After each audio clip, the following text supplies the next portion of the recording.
we're gonna start off with 2 cups of rolled oats. Okay. All right. And what do rolled oats contain that would help sustain your energy? Anybody know? Fiber, very good. Fiber, yeah. So they're a good source of complex carbohydrates and high in fiber. And then we're gonna add raisins. Okay, so these raisins, and with dried fruits too, you can buy dried fruits that have added sugars, but this doesn't. These are just literally raisins or, you know, dried grapes. So I like these. You can find, sometimes you can find dried cherries that don't have added sugar. I just think sometimes it's hard to find a lot of other dried foods besides raisins, you know, at the grocery store that don't have added sugar. Okay, so this is a 1/2 cup. Here, just gonna, and the nice thing about these two is you don't have to be like 100% perfect with measuring. Okay, 1/2 cup of raisins. And then we're gonna put 2 tablespoons of ground flaxseed. You do wanna use ground. So if you just get regular flaxseed, your body actually can't digest that. So you really need to get the ground, or if you have flaxseed, grind it so that your body actually can absorb the nutrients from the flaxseed. Did you guys know that? Did you learn something, at least one thing new today? I will be grounded. You know what, I just use like a coffee bean grinder. That's what I've done in the past. And like, so I would probably have like a separate coffee, like maybe an older coffee bean grinder that you use. I mean, you could wash it, but I don't know. It gets a little oily from the flax seeds and might mess with the taste of your coffee. But yeah, that's what I've done in the past. But it's probably fresher that way.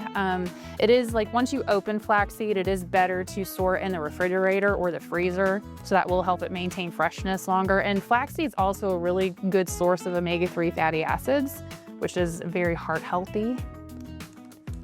Okay, so we're gonna add that. And then we've got chia seeds. So I already pre-measured these. Chia seeds also, these are an excellent source of fiber, okay? So we're adding a lot of fiber to these bars. Okay, and then this is a 1/4 cup of sunflower seeds. So you can use any nuts though. I made them with like chopped pecans the other day. You can use sliced almonds. So really you can, within the recipe that I'm gonna hand out, you can use any nut you feel like, okay? Just typically like chopped is, or you know, smaller pieces are gonna work better, okay? All right, and then we have, it says 2 teaspoons of cinnamon.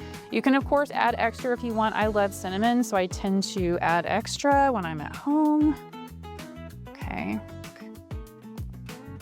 So we got 2 teaspoons of cinnamon. Okay, and then with the protein powder, I tend to look for brands that don't have artificial sweeteners. So this one is sweetened with stevia, okay? So you can find protein powders that are unflavored as well, but this does give kind of the protein bars like a nice vanilla flavor. I do recommend using vanilla flavor over like a chocolate. I think it just turns out better in my opinion. So this Ascent protein powder I purchased is at Walmart. And then I'm gonna add in 3 scoops. So it's 3 scoops or about a cup of protein powder, okay? So, and you could probably add more than that if you wanted to add a little bit more protein to your recipe. You just have to add a little bit more liquid because it will make them drier, okay? All right. Okay, so all the dry ingredients go in one bowl and then you put the wet ingredients in the other. So I'm gonna go ahead and actually stir this up.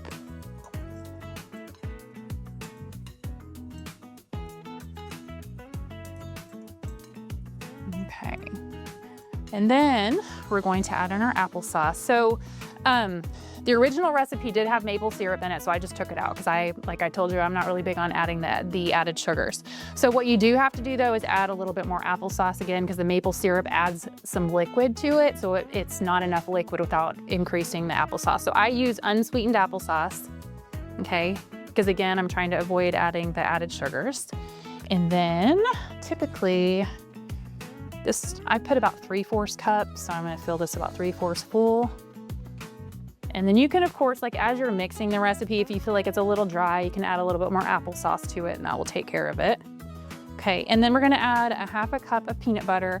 I like using natural peanut butter.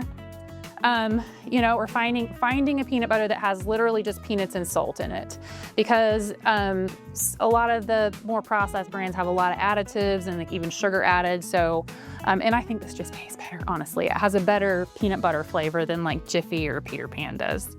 Okay, so we're doing a half a cup of peanut butter, and then I think I brought my slide out. Okay.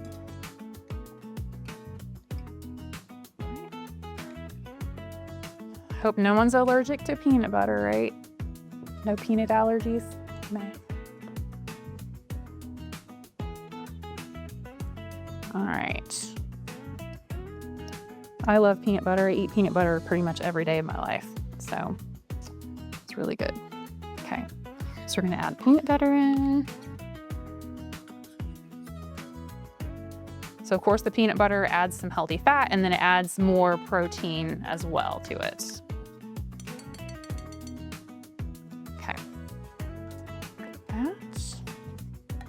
And then we have 2 teaspoons of vanilla extract.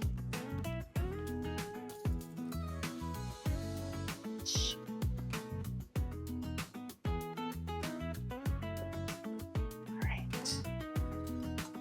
Making a little bit of a mess over here. Okay. And then I'm gonna stir this around, this big stir.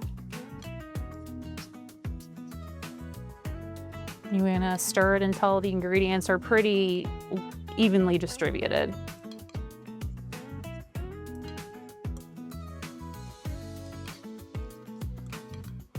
All right. Okay, and then I'm going to pour the wet ingredients into the dry. And I'm actually going to grab this spoon. I probably should have brought a spatula, but I didn't.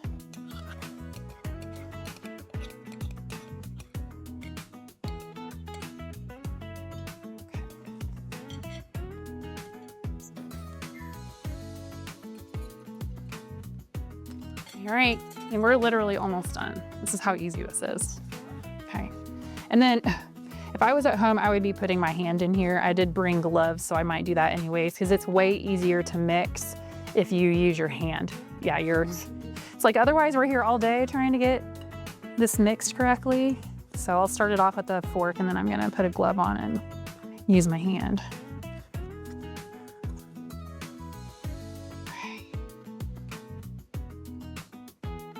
All right. Okay. Basically, again, I mean, you want to mix it until all the ingredients are moist. Okay. And this is at the point where you'd like add a little bit more applesauce if it was a little dry.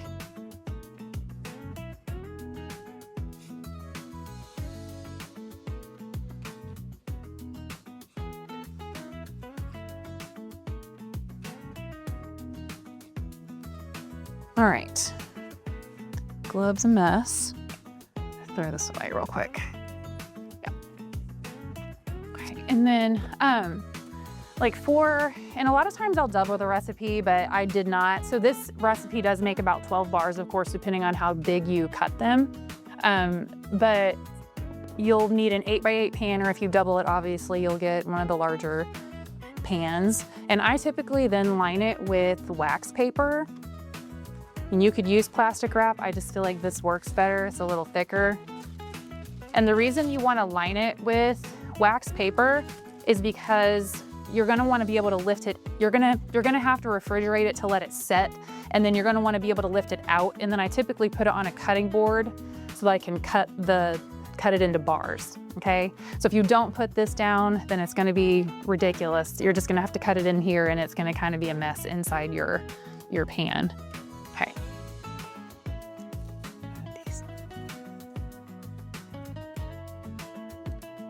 And then for this part, okay. So what I'll typically do after I put it inside the pan is I'll start with my hands first, and then I'll typically get another sheet of wax paper and just put it on the top, and then I'll kind of push it until it's kind of even layer or layer wise, I guess, or I don't know what I'm trying to say, height wise across the entire pan. Okay, so you want to try to not skimp on the edges, otherwise you end up with really thin protein bars on the edge.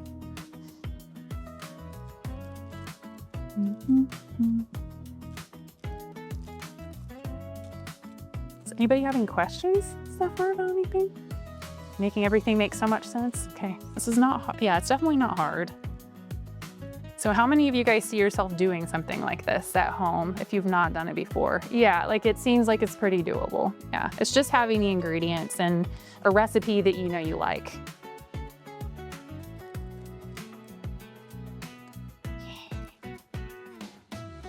Okay, so then from here, I'm gonna grab the wax paper.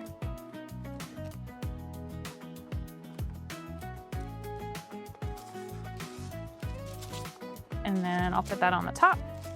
And then typically once I get it even here too, I'll just leave it shoved up against the corners to kind of seal it in. And then you can, like if you want it to set faster, you can put it in the freezer. So just don't want to leave it in the freezer for a super long time because it turns into a brick, and then you have to leave it on the countertop for quite a while to let it like de-thaw before you cut it. Done that before and it's a little annoying. But you can, I mean, another way of going about it too, like I used to make these, cut them into bars, like individually wrap them in plastic wrap and put them in the freezer. And then you just take one individually out at a time. You can like leave it on the counter for a little bit and then it de-thaws and then you can eat it. So that's one way to make them last longer if you want to make them for, you know, to last for over a month. Because in the refrigerator, they're typically good for like about a week. So you don't want to make more than you're going to be able to eat in a week's time. Okay. All right. So from here then, you've got your wax paper on the top. We have kind of an even layer going on there, okay? And then we're gonna put it in the refrigerator or the freezer. And then I'm just gonna like, it's not ready yet, but I'll just demo. So you would just take this out, okay, when it's set. And then, oops, you would just lay it on top of a cutting board like this. And then typically I would just take the top layer off. It's ripped a little bit. And then just cut it from here, okay, into bars. So there you have it.